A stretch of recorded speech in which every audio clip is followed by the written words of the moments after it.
So here's a question that gets debated a lot. Is the Earth really only 6,000 years old? Right.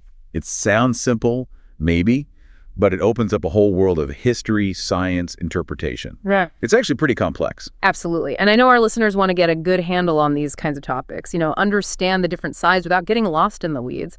So that's our plan today. Yeah, a deep dive into where these ideas about the Earth's age come from, the arguments, the evidence, both historical and scientific. We're essentially looking at two main streams of thought, aren't we? Pretty much. You've got the young Earth view, Here. often rooted in specific readings of religious texts. And then the old Earth view, which draws heavily on scientific dating methods and geological evidence. Exactly.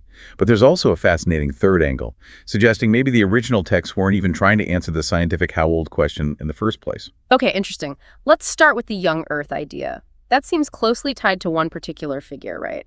James Ussher. Yes, Archbishop James Ussher. Back in the mid-1600s, 1650 to be precise, he published his work. And he came up with an incredibly specific date for creation. He did, 4004 BC. Yeah. He even famously pinned it down to the evening preceding October 22nd. Wow, how on earth did he calculate that? Just adding things up from the Bible? Essentially, yes. But it was incredibly meticulous work for the time. He added up the lifespans and genealogies, listed, Adam's age when Seth was born, Seth's age when Enosh was born, and so on. Right through in Genesis. Right, plus integrating dates from other historical records available to him. But the key assumption was taking Genesis 1 as a literal historical account of 6 actual 24-hour days. A literal 6-day creation, creating everything ex nihilo out of nothing. Exactly. That interpretation was foundational to his calculation. And for a long time, that sort of timeline was widely accepted. But then things started to shift, especially with the rise of geology. Definitely. In the 18th and 19th centuries, studying rock layers, fossils, the evidence just started accumulating that suggested Earth's history was vastly, vastly longer than a few thousand years. So belief in a very young Earth started to fade, even among religious groups. It did, yeah. By the early 20th century, even within, say, American Christianity, both fundamentalists and modernists were often looking at other interpretations. Ideas like the gap theory gained traction. What's the gap theory, quickly? Basically the idea that there was a long, indefinite gap of time between Genesis 1.1, in the beginning God created the heavens and the earth, and Genesis 1.2, now the earth was formless and empty. It allowed for geological ages before the 6 days of recreation described later in the chapter. Okay. So it was a way to reconcile the Bible with geology. It was one popular way, yes. But then fast forward to the 1960s and you see a major resurgence of what we now call young earth creationism. Really? Why then? Well, it was partly fueled by specific books and movements, and this modern form became quite influential, especially in some circles of American Christianity. And proponents today, like Creation Ministries International, they still argue for that 6,000-year figure. They do. They maintain that if you just follow the genealogies Adam to Noah in Genesis 5, then Noah to Abraham, Abraham to Jesus, Jesus to now you land right around 6,000 years. They see it as a straightforward reading of the text. Yes, and they argue there's, quote, enormous amounts of evidence supporting this recent creation, often presented on their websites and publications. Okay, so that's one side laid out, but then we have the scientific picture pointing to billions of years, often using methods like radiometric dating. Right, radiometric dating is a cornerstone of dating rocks and, by extension, the Earth. But it's important to understand how it works and also where challenges can arise. Challenges, like errors or inconsistencies. Well, yeah. It's useful to look at cases where we have rocks of a known young age. Take Mount St. Helens. Okay, erupted in 1980, so the lava rocks formed then. Exactly. About 10 years later, samples from the new lava dome were dated using the potassium-argon method. And what did they find? The ages came back ranging from 350,000 years up to 2.8 million years. For 10-year-old rocks, that's quite a difference. It is, and proponents of a young Earth point to this as evidence against the method's reliability. Now, dating labs often acknowledge that dating very young rocks with methods designed for very old rocks is difficult. There can be issues like inherited argon, for example. Inherited argon, meaning argon gas trapped in the magma before it solidifies. Precisely, which would make the rock appear older than it is using this method. But the scale of the error in these examples is still something critics focus on. Are there other examples like this? Yes. Lava flows in Hawaii. Known historical eruptions around 200 years ago. Mm-hmm. Potassium-argon dating yielded ages up to 22 million years, even one result in the billions. Billions for 200-year-old rock. Yeah. Again, explanations involving excess argon exist, but these examples are frequently cited by those questioning the method. There was another one too, wasn't there? Something about wood and basalt in Australia. Ah, yes, the Queensland example. A basalt layer volcanic rock, dated using potassium argon to around 45 million years old. Okay. But embedded within this basalt was charred wood, presumably charred by the lava flow, so it should be the same age. Logically, yes. So they dated the wood too. They did, using carbon-14 dating. And the wood came back with an age of about 45,000 years. 45,000 versus 45 million. That's a massive discrepancy. It is. And critically, the presence of any detectable carbon-14 in the wood is significant. Why is that? Because carbon-14 decays relatively quickly. Its half-life is about 5,730 years.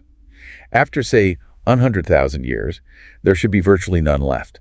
Finding it in something supposedly 45 million years old is, well, unexpected if that older date is correct. So that seems like a strong challenge. How do geologists generally approach these kinds of conflicting dates? Well, it's crucial to understand they rarely rely on a single date in isolation. Geology involves extensive fieldwork, looking at rock layer stratigraphy, understanding the context. So they build a bigger picture. Exactly. They use multiple dating methods when possible, cross-check results, and consider the entire geological setting. If one date seems anomalous, if it completely contradicts the surrounding evidence and established sequences, it might be questioned or rejected pending further investigation. It's about consistency within a larger framework. Right. Not just taking one lab number at face value. Yep. No. But beyond the dating methods and the literal calculations, you mentioned another way of looking at Genesis entirely. Yes. This involves stepping back and asking about the original context. Scholars like John Walton or Daniel Kim look at Genesis 1 alongside other creation accounts from the ancient Near East, Babylonian, Egyptian, etc. And what do they find when they do that comparison? A key insight is that ancient peoples often thought about creation differently than we might today. Their focus wasn't necessarily on the material origin from nothing. Oh, what was it on then? It was often about bringing order out of a pre-existing chaotic state, often represented by primordial waters. Creation was about assigning functions, establishing roles, setting up the cosmos so it worked. So less about making stuff and more about making stuff work, establishing functions. Precisely.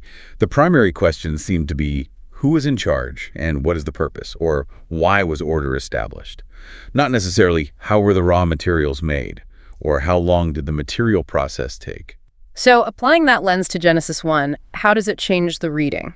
Well, you start to see the days perhaps less as 24-hour periods of material manufacturing and more as stages of God establishing functions. Day 1, time separating light dark. Day 2, weather, separating waters above below. Day 3, food, land producing vegetation. And day 4, the sun and moon, aren't they material objects? Yes, but notice they are created after light and darkness were established on day 1. Yeah. From this functional perspective, day 4 might be about assigning them their specific roles as markers of seasons, days, and years within the already ordered system, giving them their function. Okay, I see. It shifts the emphasis. It does. And comparing Genesis to other myths highlights unique aspects too.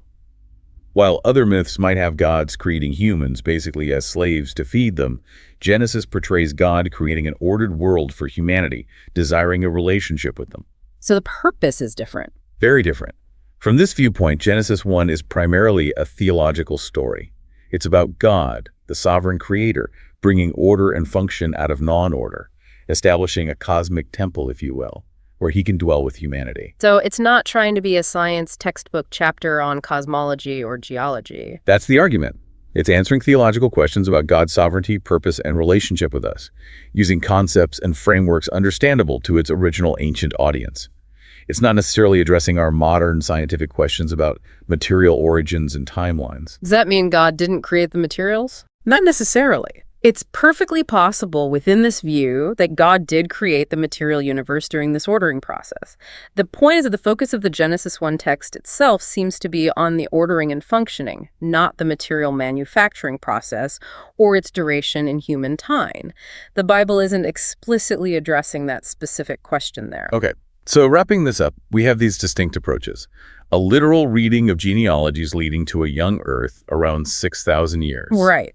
often supported by critiques of scientific dating methods and alternative interpretations of geological evidence. Then we have the scientific consensus, using methods like radiometric dating, pointing to an Earth billions of years old, while acknowledging complexities and the need for contextual interpretation of data. Yes, relying on converging lines of evidence from geology, physics, astronomy. And finally, this contextual functional interpretation of Genesis 1, suggesting its main purpose is theological, about God establishing order and relationship, rather than providing a scientific chronological account of material origins. Exactly.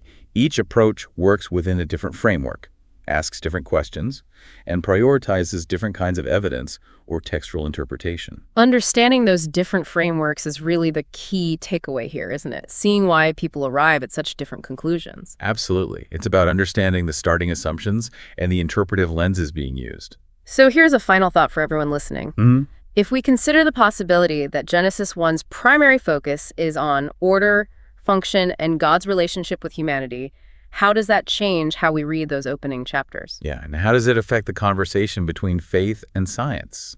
Perhaps they aren't always asking the same questions or trying to provide the same kinds of answers. Something definitely worth mulling over. It encourages a deeper look at both the ancient texts and modern scientific discovery and how they might relate or not relate. Keep exploring.